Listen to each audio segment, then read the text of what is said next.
There is no end point really in high performance. I want more of that feeling. I want to feel powerful. I want to feel accomplished. I manipulate people for a living because that's really what coaching is, right? I convince you can be all the things you haven't even thought of being yet. I'm not asking safe things of you. I'm asking risky, dangerous things where you're likely to fail. You can be incredibly human and incredibly fragile and absolutely crush it on a field or on a court. We set the bar high. We have metrics and things that we can measure how well you have done. But measure and metrics isn't about blame. It's about you can be fallible, imperfect, complex, but also, whilst all that's happening, we also expect you to hit this bar, have this excellence mindset. There's no separating the mind and body for me. They aren't two entities that work in the same department. They are the human. My name is Kyla Colbin. You're listening to my interview with Chelsea Lane, and this is the Hunger and Heart Podcast. Enjoy the show. Hello, my name is Kyla Colbin, and welcome to episode 4 of Hunger and Heart, a podcast on the intersection of wild ambition and fierce compassion.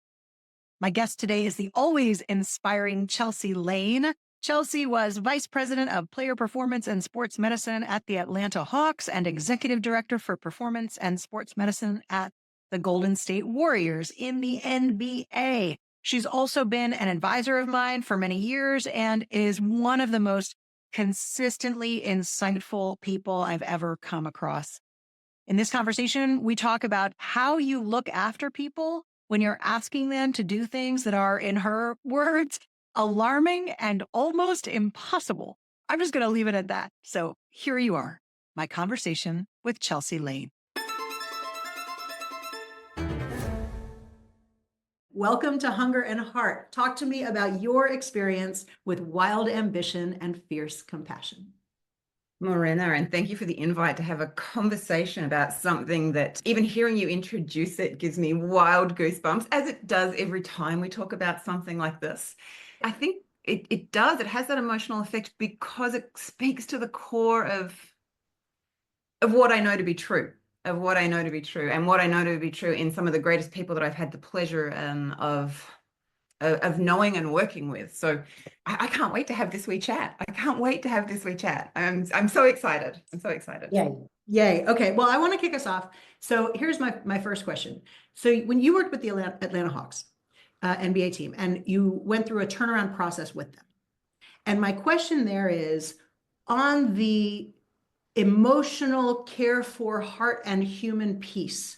What was that piece of that turnaround process? What role did that play? When did it kick in? How important was it? Just talk to us about that piece of it. Look, my biases will show early in our conversation, and I wish I could tell you it was exclusive just to Atlanta, and that was something we engineered and put in place. I would say that heart piece, that sort of building that moat of humanity around our people whilst we're expecting them to do something kind of alarming and almost impossible, is the reason we can ask them to do something alarming and almost impossible. It's not or, it's and we've tried to do something impossible off the fact that we said, okay, how do we build this moat around our people? How do we create this generous space where you can be fallible, you can be imperfect, you can be complex, you can be vulnerable, but also, whilst all that's happening, we also expect you to hit this bar, have this excellence mindset. It's an and conversation. We couldn't separate the two. I don't separate the two. It's a long answer to a short question. The short answer is it happened because of it and with it, not around it or at a certain stage. It was omnipresent, or we wouldn't have been able to do those things. Who drove it? Like, look, what was the it was a rebuild. So in the league, it was a rebuild in the truest sense. New facilities, new arena, new staff, new players, the newest players in the league. We had the youngest team in the league, and that was even with a 40-year-old on the team. we had the oldest player in the league, and then we had the rest, which were just children, effectively. Yeah. Everything was brand spanking new, but a rebuild is driven by a really small team of executives. And so there was sort of Bugalugs, the strange middle-aged white lady who has no place being there with a strange accent. And I'm on the performance side and the science of basketball, but also the science of how we put groups together.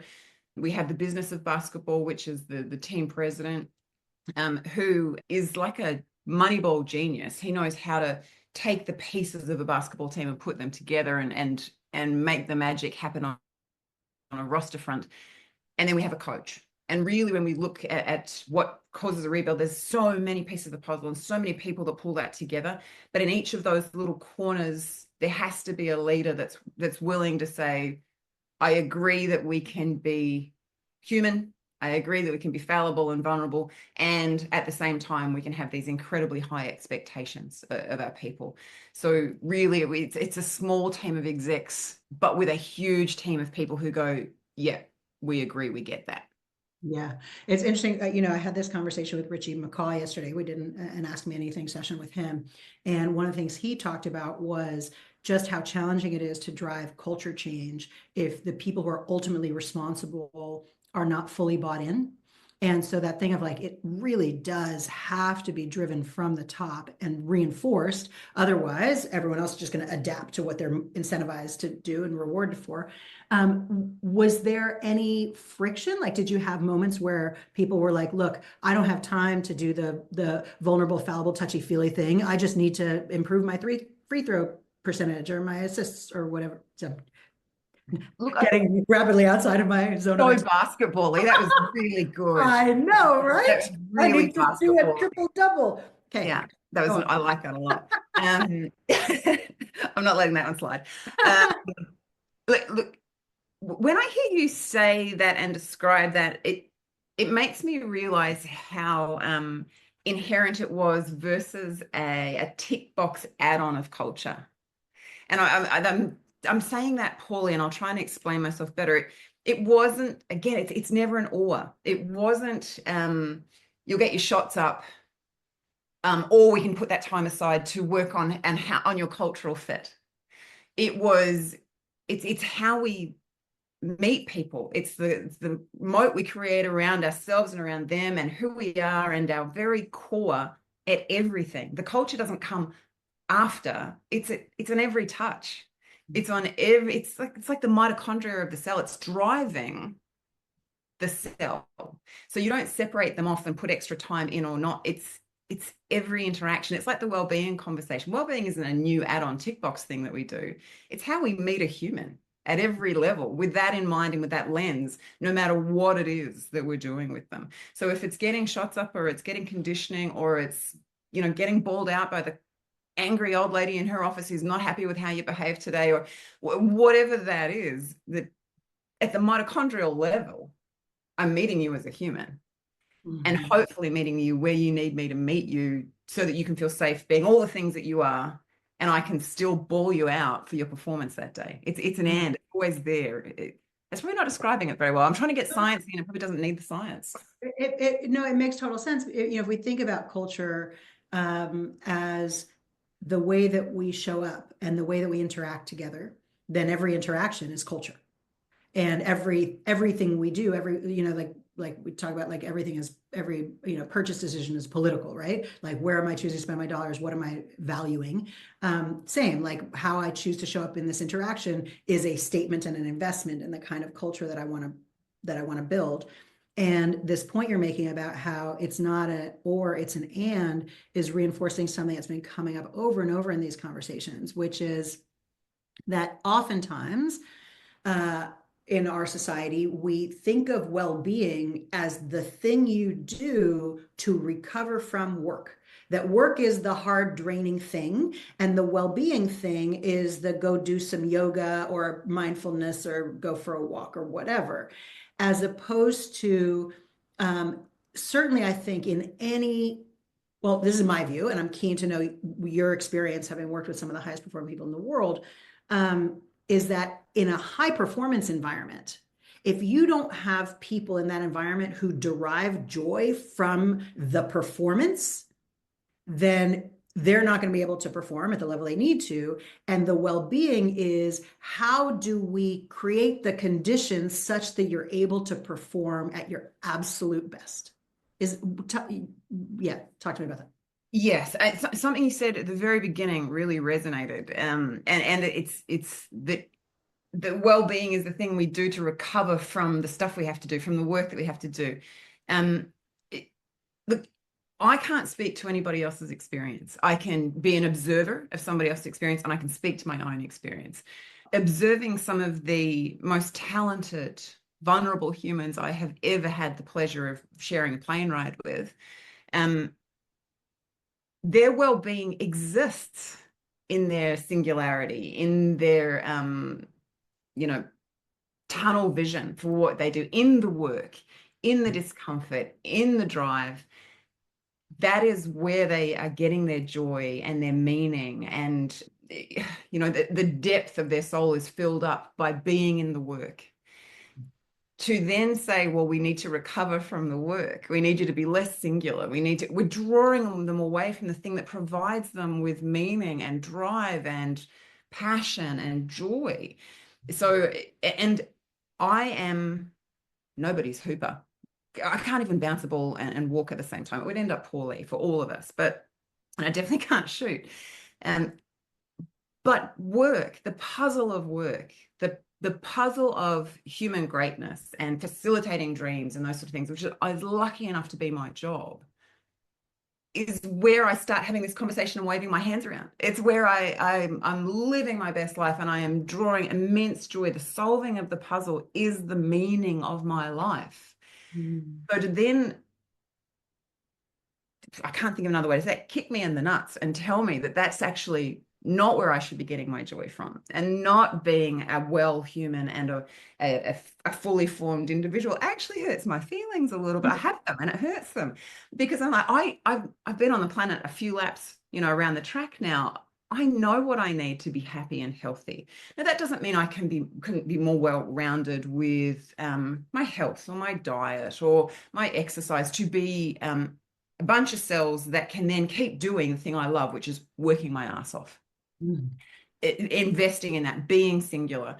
So I don't agree. I don't agree that well-being is a one-size-fits-all thing, because there is no human the same as other. The one thing I know about humans is they're more different than they are the same. That is my experience of humanity, that we are more different than we are the same, because at any given moment we are seeing the world differently. So to then tell me that my version of well-being is the same as Steph Curry's version of well-being, is the same as your version of well-being, I think is horseshit. And then to really, really make it difficult for people who are high-performing and driven and are singular in their vision, to tell them they've got to wind that back to be well. I don't believe that's the truth. I think it is case by case, human by human. What do you need to be happy and healthy? Go, and involving the person in the conversation. Again, not tick boxing this concept that this is what you need, and if you're not doing that, you're actually failing at that. There's nothing worse for your well-being than that, having that slapped on you when you're actually forging forward and happy and joyful and lost in your music. You can tell that one really crawls up my butt a little bit, because it just doesn't ring true in my experience of high performers. Yeah. Can I just say, I love that you brought in the thing that lights you up into this conversation, because I'm not a hooper, as you may have noticed. And I imagine lots of folks on this call are not professional basketball players. And so this thing of like, okay, well, how does this relate to my personal performance? And what I heard you say is, the thing that lights you up is being able to express your insight and expertise, and then grapple with the things that you're most interested in, which is the puzzle of human behavior and human performance. And I imagine that is true for all of us. I know for me personally, like, entrepreneurship, the puzzle of entrepreneurship is something that that's how I express my kind of creative presence on the planet, is through that. And same, like I wouldn't consider myself particularly balanced about it. It's something that I love to do. And if someone's like, you're not allowed to do that because you must only work from, 9 to 4 with, 45-minute breaks and ample whatever, I'd be like, no, it's not what I want to do. And so being able to go, actually, the well-being piece includes that the doing of the thing is well-being. And so you mentioned diet and exercise and sleep and all that kind of stuff. It's like, okay, if I'm a high performance athlete, if I'm an elite athlete, then the things I need in order to be able to perform my best are the diet and the exercise and the sleep. And so it's like these are the enablers that bring out everything that I'm capable of. The thing I'm curious about, because I do feel that you and I could agree on lots all day long. The thing I'm really curious about is the struggle of it, the friction of it, the pushback on it. Like, can you share an experience or some experiences of where you're getting people going, this doesn't sound right, or surely I'm meant to, or don't talk to me about, vulnerability or whatever it is? Like, where have you seen that, if you have, where have you seen that kind of friction in play? It's a really good question. I can't think of a time recently with regards to vulnerability and fallibility. I think there has been a turning of the tides. And if I think to sport, I can step back historically into sport, and I can remember a time. I started in rugby in Australia. That's that glass feeling in your ear holes. That's the remnants of my Aussie accent. And I do remember a time, not just in rugby, I remember a time in any of the sports that I was involved in, track, gymnastics, even little girls, where we did have a narrative that there was no place for softness. That sport was there was no place for softness. And I come from sports medicine as well. So injury and, sucking it up, princess, and getting back on the field kind of thing. Concrete pills, that old chestnut, was part of our vernacular and was part of the narrative a good while ago, right? I think that we have evolved in sport as a general rule beyond that, and know just what a nonsense that is, because again, it's not or, it's and. You can be incredibly human and incredibly fragile and absolutely crush it on a field or on a court or on and actually perhaps you need to be all those things to be able to do that. You do see it creep in on occasion in a quiet conversation. And I think that's probably the shift. It's gone from being a culture of suck it up, princess, and get out there and take your concrete pill, to we know that's not okay. And we know that that's really not how we facilitate greatness or elevate the human condition to superhuman. But there will be a quiet voice that's held on and has been groomed and grown through the 80s, just like I was in the 90s, like where that was okay. And actually thinking and talking at the same time, always dangerous for me. That's perhaps more dangerous, Kyla. That's perhaps more dangerous and concerning, because that's where the friction isn't revealing itself. I can have a conversation out loud with you and disagree with you and really find friction and do something great with that. I quite like the friction, because now we can get something, we can get some traction on the ground and do something with this disconnect. Quiet attitudes, sideways talking, where we may say one thing and then quietly say to our mate, he's a bit soft, isn't he? He's a bit soft. It's probably because he's a bit soft.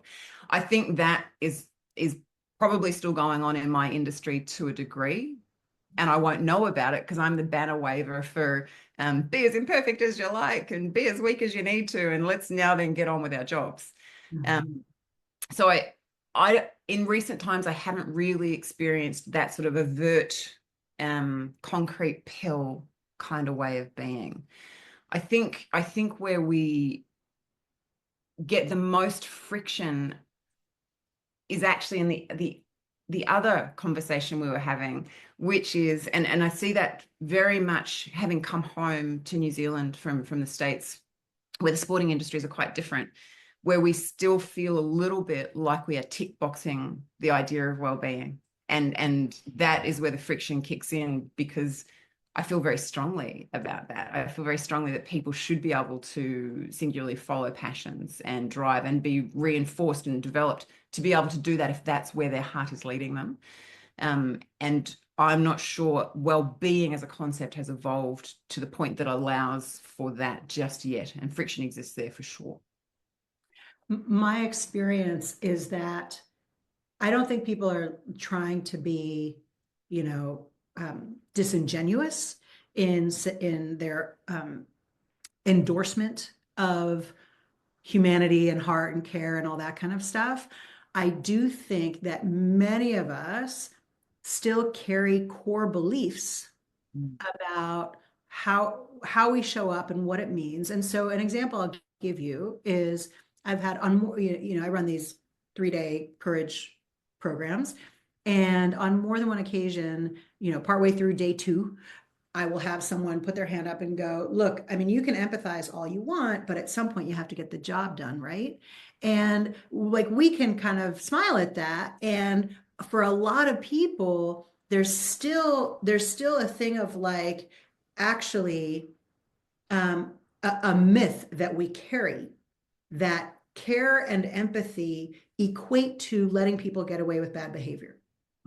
And that kindness equates to not pushing people to, beyond what they believe they're capable of, right? And to me, it's that those core beliefs can often kind of get in the way of us going, actually, I can care for you deeply. And because of that care, I can bring things out of you. You didn't even know were in there. You didn't even know it was possible for you to do those things. Yeah.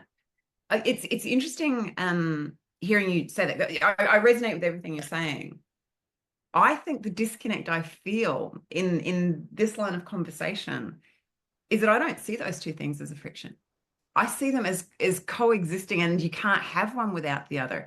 And that's me in my little bubble. That's me going, why don't you get this? Like what do you mean people don't see that those two things, you cannot have one without the other? Like I keep coming back to the or the and. They're an and.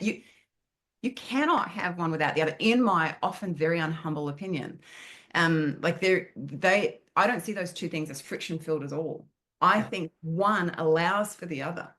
If I have immense generosity for you as a human and immense generosity for myself, that's the bit that is my biggest work on is that piece. But if I can create that moat around me and that moat around you, the room I have and the space and the time I have to hear you out, to walk you down a path, to take the time when I just want to go home and I've slept 2 hours in 4 days and that didn't go well, and actually you really disappointed me and you let me down.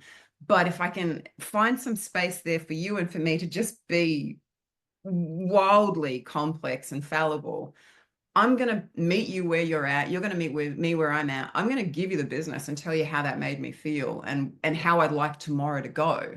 But I'm going to be able to do it in a way that we are both better people tomorrow, and our combined efforts tomorrow have, accelerated because I had enough generosity for you and for me to meet you there and still tell you how that made me feel and what I need you to do about it. If I don't have that generosity piece and you fuck up my day or my outcome or my, and I don't have that generosity for myself either, because that's revealing all the things that I may have failed at as well. And I don't like that either. Watch me come at you. Watch me ruin both of our days and the days that come after it and all of our performances.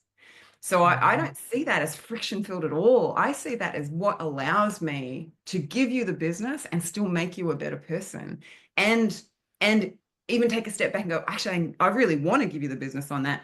But I see now where you're at and where I'm at, and what we need to do is something else. And we're still going to get the outcome that we need, because I'm still outcome focused. I'm still eye on the prize right here, which sounds transactional when I bring you my love, because I want to get something out of you. And that's why I'm bringing you the love. But it's deeper than that. It's deeper than that. It's because it inherently, the lens I see you with is one of, and it sounds old hippie shit, it's just not. It's that I see you through a lens of love and generosity, because I have that for myself too.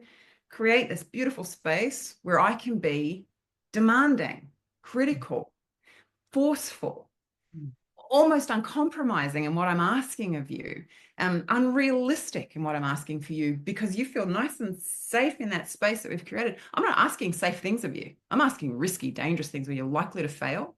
But I've created a space where it's okay that you are all those things and I'm all these things, and I can still give you the business. So I don't see a friction there. And I understand, I don't live under such a rock that I understand that that is a challenge. And I have the lived experience that I only get what I came here to get if I operate in that way. And so I've been reinforced. Yeah, yeah, you and I have no friction on this. Have you had to, you're working with these children, the youngest players in the league, these people are coming in. Have you had players come in where they're like, wait, what? That's the relationship you want to have? How does that work? Have you had to elevate people's perspective on this type of way of showing up with each other? Look, this is the short You're frozen. answer is I'm sure yes. I'm sure yes. Sorry, I don't know if you were frozen for me or everybody. Can I just get you to start that again? Yeah. So the short answer to that is I'm sure yes, that's the case. The longer answer is if it's the case, it didn't register long for me, because what I know, what I think I know, is when you meet them where they're at that space, the way that the trust turn, it's you wouldn't believe it till you've experienced it. Meeting someone as yourself, they're meeting you as their self, they've room to be that thing. You are being nothing but what you are. Before we even get started, the authenticity is so palpable, and the motivation behind your authenticity is so palpable that there is a trust bond that's developed really quickly. And in my industry, it has to happen quickly, because that person may be there for half a season, they may be there for till the next trade window, they may be there for 3 years, but we need to get that unlocked now, because we're literally sleeping 2 hours a night and then we're doing superhuman things, and we're doing it at a rapid pace. If you don't trust me and I don't trust you, we're not going to get anywhere. So the short answer is possibly. I actually, with the younger athletes, and maybe this is a weird way to frame it, if you've been lucky enough as a child to have a relationship with an adult that was safe and honest and caring and tough love and all of those things, and an adult that has an impact on your ability to perform in the workplace meets you at that place as well, I think it sparks happy, warm places for people. I think it actually puts them in a place where they're like, my God, that's how my mama would have spoken to me. And she had nothing but care for me. But she also made me clean up my room and make sure that I did my homework. And I know that's, infantilizing the relationship, but somewhere in us, I think we do respond to an authentic moment where at least I know where you're coming from. It wasn't disrespectful. It's not aggression. It's not those things. It's a respectful meeting someone where they're at, but also maintaining your boundaries so that they understand that when I say this is where I'm at and what I want from you, it's real, because when you push on it, it's solid. It can't be hand through the fabric. This person is real, they're solid. I may not agree or enjoy with what they're telling me, but I understand where they're coming from. I trust that the team's best interest or my best interest or their best interest at heart. I get all of that. So there's no story, there's no narrative, it just is. And it's a safe place to disagree. It's a safe place to agree. It's a safe place to be given the business. It's a long answer, but I think I've perhaps had this incredibly lucky existence where the humans I have been lucky enough to interact with, when put in those environments, do nothing but flourish and give me back what I gave them. I don't get a lot of the hell is this or how dare yous, and even if you get that in the moment, you don't get it the second time. The second time you get, I know what this is, and it didn't go badly for me last time, and I understand who you are and you understand who I am. Might not like you, might not agree with you, but I get it. There's no veil between any of this. It just is what it is, and we can get on with it. I think, again, in a very unhumble opinion, that's when humans do best. It's not confusing. There's no tricks. You don't have to be anything you're not. And then you just get on with it. Yeah. I'm so fascinated by this, and I'm particularly fascinated by, you've worked with many, many, many people, and you've worked in some extreme environments. And, I certainly have the privilege of working with a group of extraordinary humans that are showing up every day at their absolute best and with all their humanity. And, there's a clarity and an honesty and an authenticity there that I feel so privileged about every day. And I've had on many times the experience where I'm like, this is how we show up here, and had people go, that seems awkward. Isn't it better for me to show up with a mask on? And isn't it better for me to tell you what you want to hear? And where we've really had to do quite a lot of work to go, no, these are the expectations here. I'm like, I'm curious about, this is going to sound, I'm just going to say it because I know it's not the right thing to say, but I'm just going to say it. Like, what am I doing wrong? Like, how do you get it it's such a fast, like, you've never had someone go, like, keep showing up where they're like, she says she wants me to be authentic, and she is authentic, but I've always been rewarded for being tough and staunch, or whatever it is. Like, have you had someone where they've just actually been like, nope, I'm not gonna open up to you. I'm not gonna turn this around. I'm not gonna connect with you in the way you're trying to connect with me. And what do you do in those situations? Yeah, look, again, the short answer is yes, of course. After telling you it's so easy, just meet someone where they're at, and then they open up like a flower. But interestingly, in those instances, I think at my core, I am a coach, right? So my job is to facilitate other people, meet them where they're at and facilitate them. Yes, I have had experiences where that level of authenticity is new or challenging. It's a skill someone doesn't have yet, and so it is confrontational when it comes at them, because it just reveals to them what they're not comfortable doing. I would be lying to you to say that I've had close in-team interactions where it didn't ultimately pan out, right? And so when I then unpack that, I said, well, what made the difference? What shifted that? It's consistency for me. Again, that's the coach brain, right? And understanding my role in that. In a coach athlete or a coach staff environment, I have to be the one driving that. That is my responsibility. I create the moat of generosity for myself and for them. I reframe the communication. I reach out a different way. I work out what angle I missed. And I try it 5, 6, 7, 10 different ways, because if I haven't struck you the first time, and I'm this big mouth bird that's telling you that my thing is I meet you where you're at, then I haven't met you where you're at. I haven't done the thing I said I'm going to do. I haven't been authentic. So I might not strike you on the first one, but as the coach, I'm going to go back and go, I got to meet you where you're at. And I clearly did not do that, because we did not have a moment where you went, oh, and here I am. Here I am. Because I haven't met you yet. Mm-hmm. And so for me, that's on me. That's not, making the generosity less for myself. That's just understanding that that's how these things happen. It has to be somebody's responsibility. And if I place myself as a coach or a leader in a space, I have to keep searching for that person.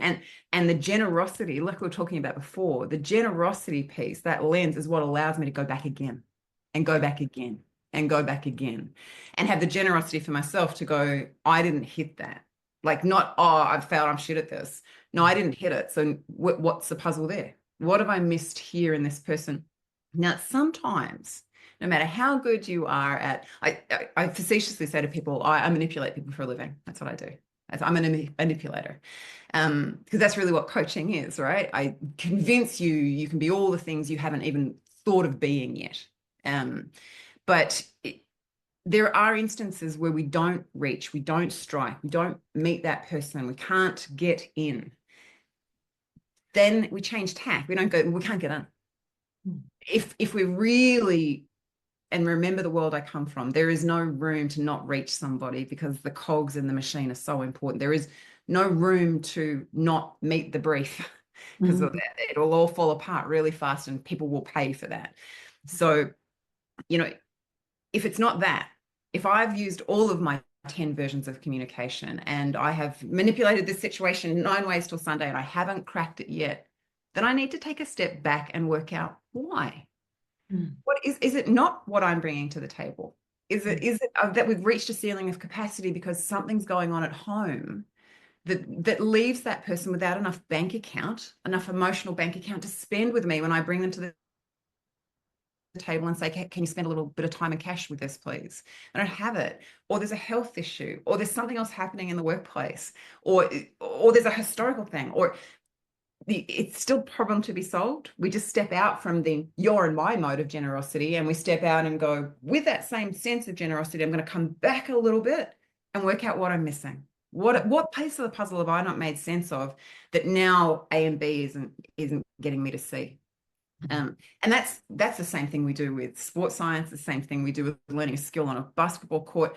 For me, it's no different. I've still got to meet you where you're at and find what that is, or work out why I haven't got to the solution that I was looking for. I've missed something. And it may not be me and it may not be you, but I've got enough generosity in my heart to go, it may not be either of us, but we still have to solve it, right, Tiger? So how are we going to do that? Long answer again, with no real resolution. You can tell I'm just talking around things. I love it. No, can I say it's a fantastic answer, because it speaks directly to my experience in business as well, which is the same thing. Like if we have an issue, then the thing I want to home in on is you spoke about generosity a few times. And in my world, when we talk about generosity, what we're talking about is generosity in terms of the assumptions we make about other people's intentions, motivations, actions, and our own, right? Assuming that like we're doing our best or whatever. And the intersection that I heard you talk about of generosity and accountability.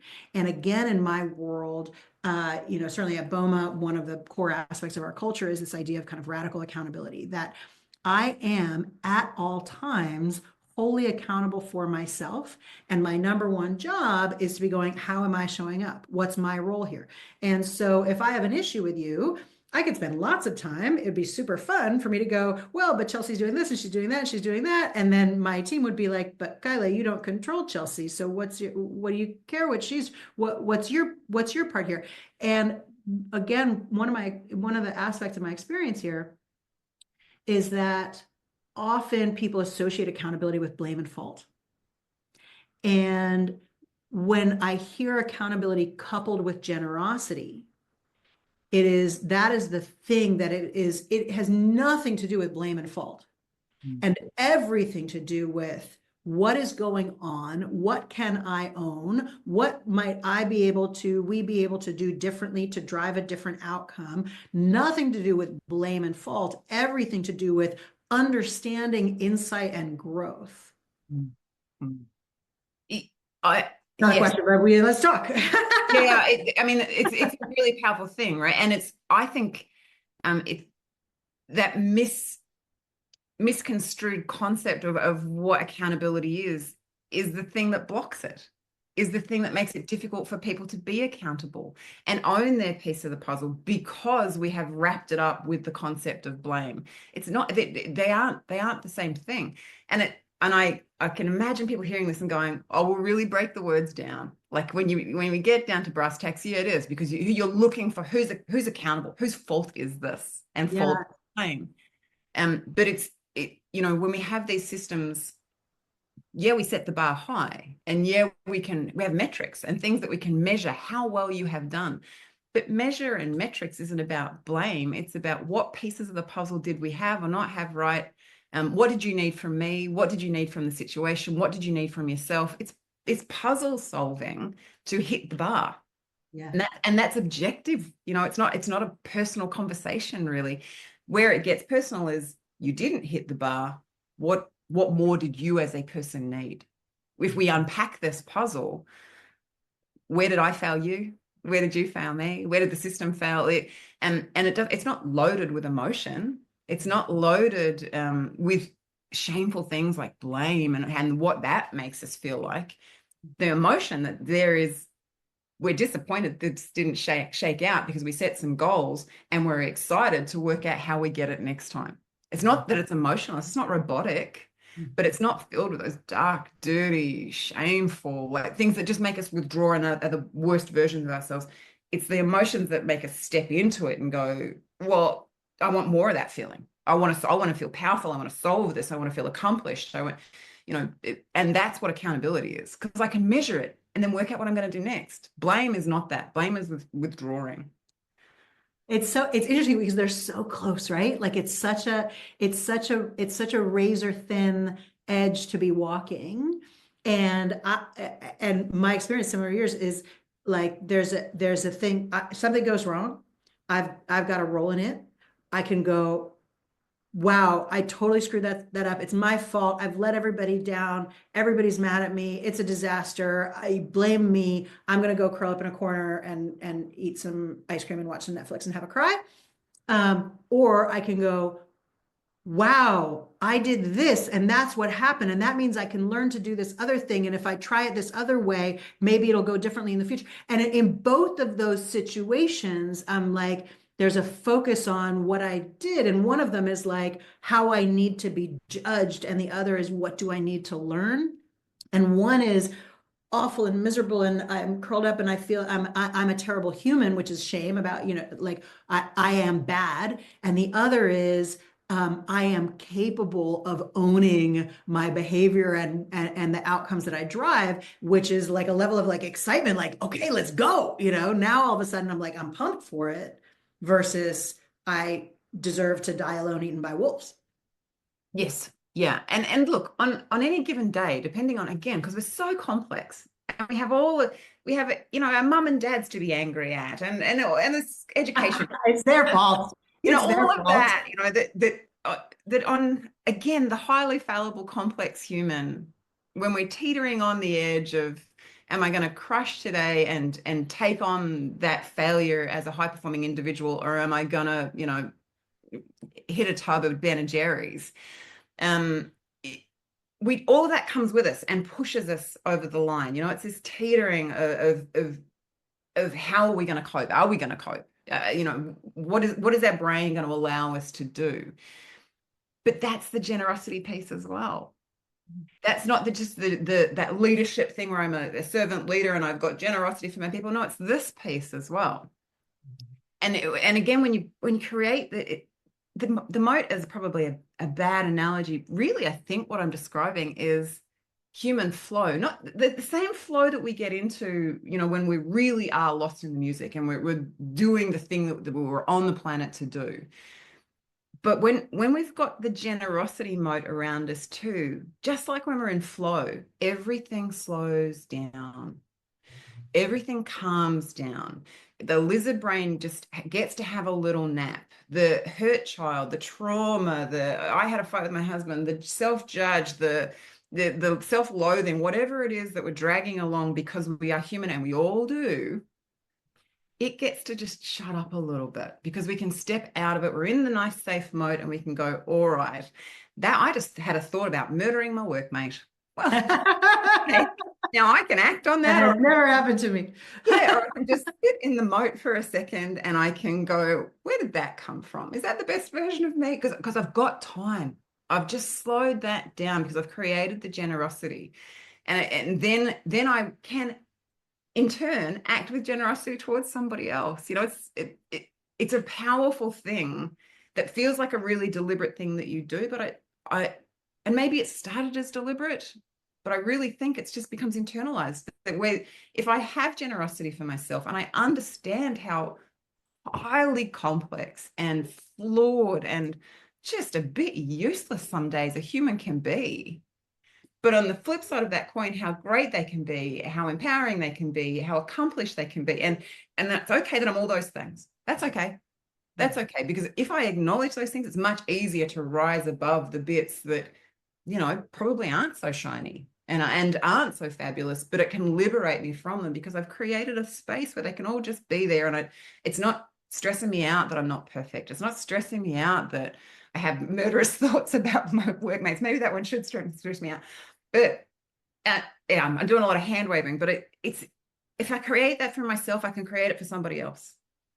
And then the magic can happen. Then I can be really tough and I can be really uncompromising, and I can be really driven, and I can be excellent and goal focused, because I've created that space for all of that to exist and to be a bit useless sometimes, and to be a bit emotional, and to be a bit unreasonable, and for you to be all those things as well, and for us to set each other all off.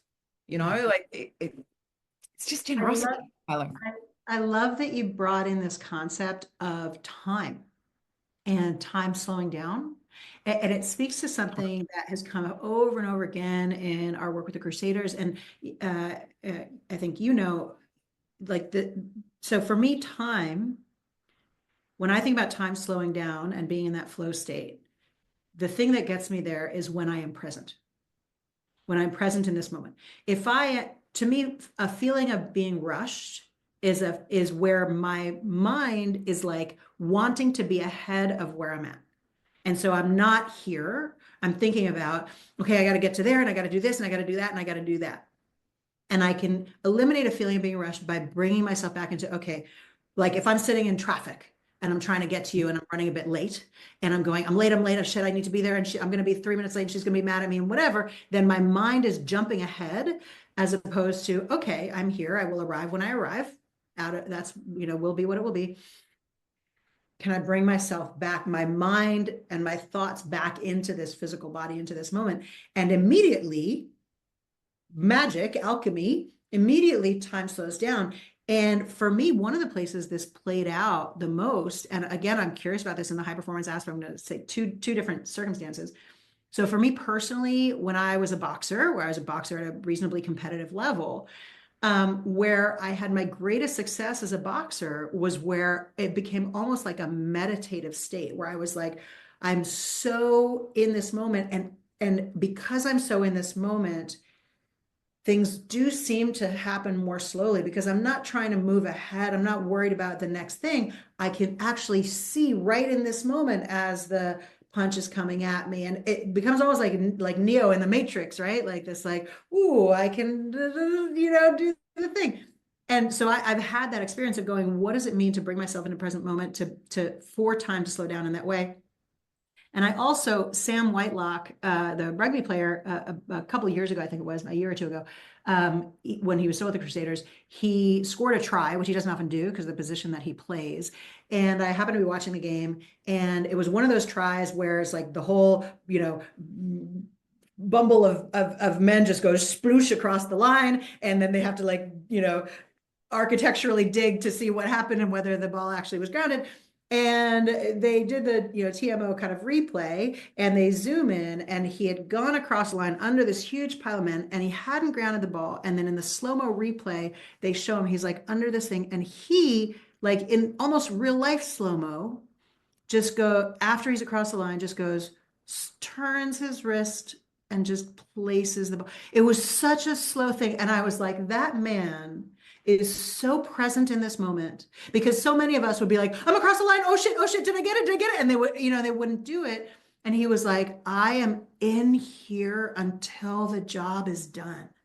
And I know this conversation isn't so much about mindfulness, but it kind of, you've opened the door to that. And, is that a conversation that you have with your athletes? Is that something that you bring into your work? Yes, with every human I am lucky enough to interact with. There's no separating the mind and body for me. They aren't two entities that work in the same department. They are the person. They are the human. And because I come from human sciences, I know this to be true. I can track the vagal nerve from here to there, and it does this to that, those hormones, and so it doesn't feel whimsical. It doesn't feel woo-woo. It doesn't feel waiting for the full new moon. Like it's happening inside of us, and it is affecting who we are in that moment. And humans are so changeable and so permeable to all of the things, because we are bags of hormones, and we are bags of neural cells, and but we're permeable to the outside world because our skin allows all of that in and out, and our eyes allow it all in and out, and all our so we're just these permeable bags of immense Imperfect Imperfect meat sack stumbling through life. Well, that's right. It's perfect. That is it. That's it. So, I know that because I can tell you the anatomy behind it and which hormone receptor is doing that. So it doesn't feel anything other than that is the truth, and it is. So therefore, if I'm trying to get the most out of a human that is all of those things, and they are, I need all of the systems and their beautiful intermeshing and their interreliability and their interdependence to do that. And when we think about sport in particular, yes, these are an incredible collection of cells and connective tissue and coordination and all the rest of it. But they're doing incredibly high level things at an incredibly high level moment on a world stage. If we think that you can just have a really great physique that's well trained for the activity of what you're doing and that you can just park the mind, then again, you've missed the point. This is a human. It's not the body and the mind. It's a human.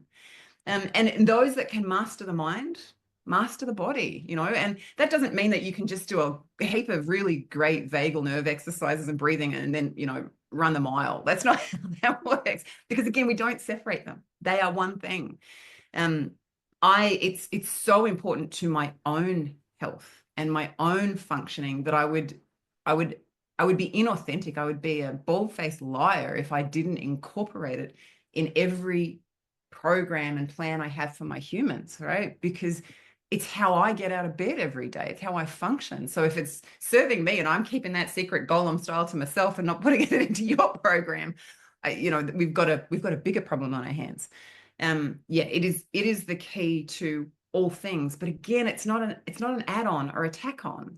In the same way that treating someone with generosity and humanity is the lens that we do all things, it's not an additional thing. The mind and the body being one thing is the lens. Yeah. It is the lens.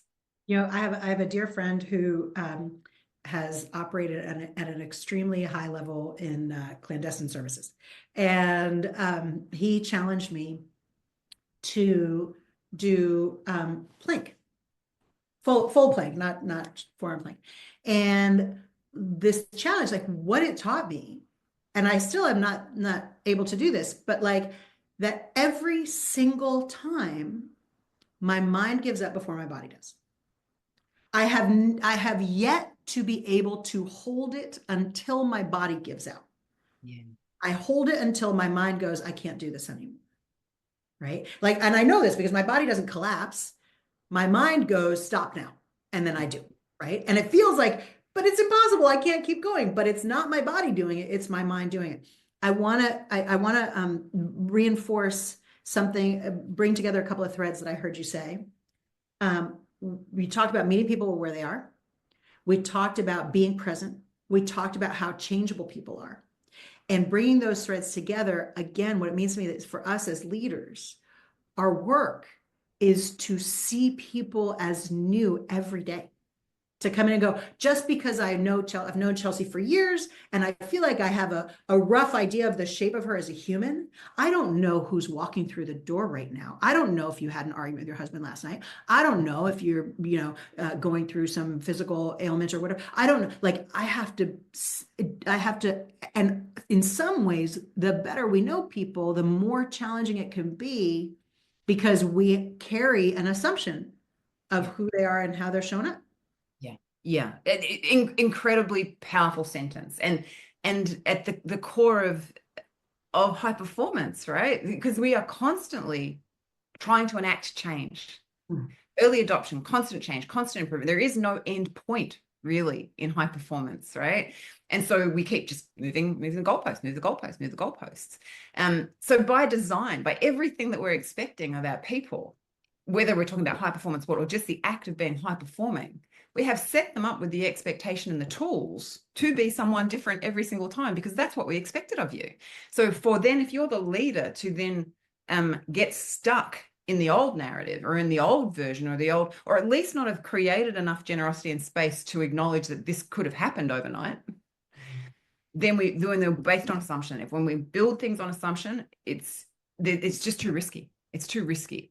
And I understand the desire to when we're rushed, right? Because it's an efficient way ish. It's efficient. It's fool's gold because, of course, it's only efficient if we got the assumption correct, right? Get the assumption incorrect and everything explodes. And now the dumpster fire is, raging out of control because we didn't meet that person where they were at. So yeah, it's a powerful thing you say. And that is the goal. The goal is to be different. And that's it. If we cut the head off and we separate all of that out and we do that stupid thing and we say there's body and mind, body is also exposed to all of those things too. It's happening to it as well, So yes, yeah, we are ever evolving, gloriously so. And if we're doing our jobs right, we're evolving at a cracking pace as well. And we've got to make room for that. Yeah. I love your comment about we think it's more efficient, but it's fool's gold.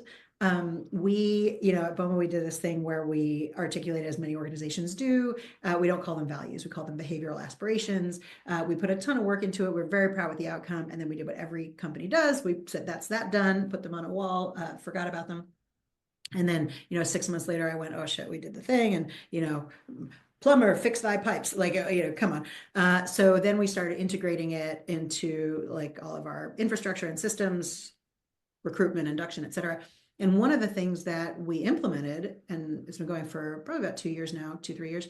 One of the things we implemented was every month, no, maybe more than that. Every month we have a culture meeting, and it's an hour, and it's just dedicated to the culture of the organization. Like, for example, we might talk about like what makes it challenging to share a point of view that's different to everyone else's, or we might talk about what are our individual definitions of success or high performance, or like things like that, like all the culture stuff. And when we first started doing this, I know a bunch of folks on the team shared with me, and for me personally, I had a feeling of like, this seems like a lot of time. Like every single month, an hour seems like a lot of time to be investing in this. And after 6 months, a year, like we've had conversations about this as a team, we feel like we could not do what we do without this. And so that investment in creating that space, that trust, that connection, that the moat that you described is the thing in the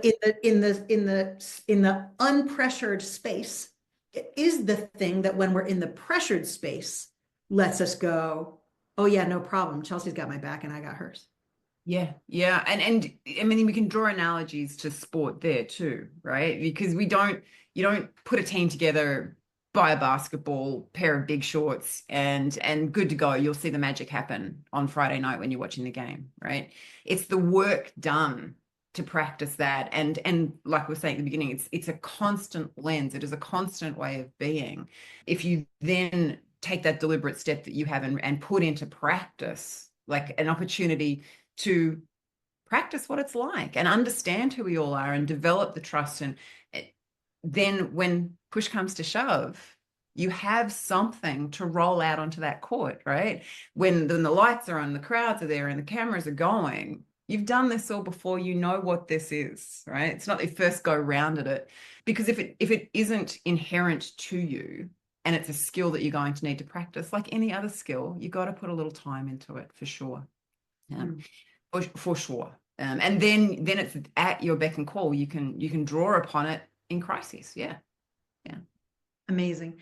Chelsea, we are just about out of time. I could talk to you for hours. Thank you so much. I always learn so much from you. I always value your insights, your experience, and I also really value how much you reinforce that these are not either or, these are not separate things, that high performance as a human, that seeing each other as full flawed human beings, that our minds and our bodies, that this is the package, this is the work, this is the relationship. Thank you so much for taking an hour out of your day to spend this time with us and have this conversation with me. I so appreciate it. Thank you. I always love our chats, but this one presses all the buttons, so I really appreciate the chance to just spend a little time waving my hands around with you all. Excellent. And thank you everyone for tuning in. Enjoy the rest of your day. Kia ora koutou, ka kite. Thank you so much for listening. As always, I can't wait to hear your feedback. For me, there was so much goodness in this conversation, but one thing that stood out to me is just how much Chelsea embodies the premise of this podcast. Her line about being incredibly human and incredibly fragile and absolutely crushing it on a field or on a court, and that perhaps you need to be all of those things to be able to do that. You are singing my song, Chelsea. Thanks again for listening, and be sure to tune in next week for my conversation with legendary rugby coach, the professor himself, Sir Wayne Smith. Hunger and Heart is brought to you by the Crusaders Leadership Programme.